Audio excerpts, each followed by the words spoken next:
Tá, pescadores, senhores pescadores, não sei do que.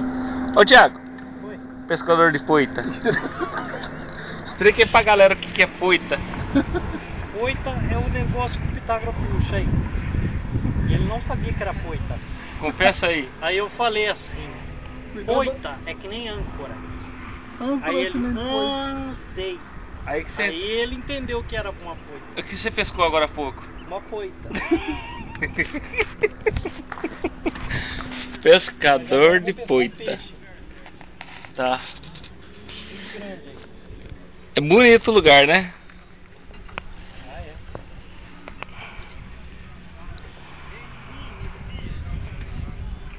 Tem um horário que dá bastante coisa.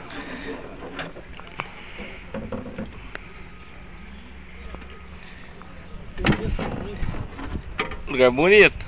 Pena que os pescadores são são faquinho.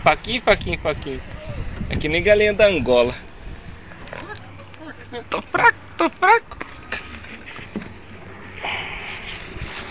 mas ela tá aqui nadando. Ainda nada, hein?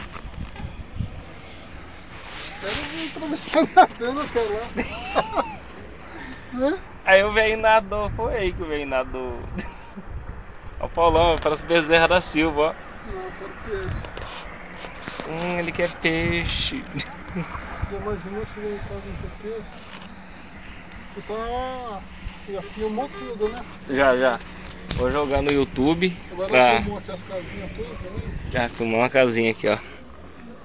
É a casinha que apareceu aí na.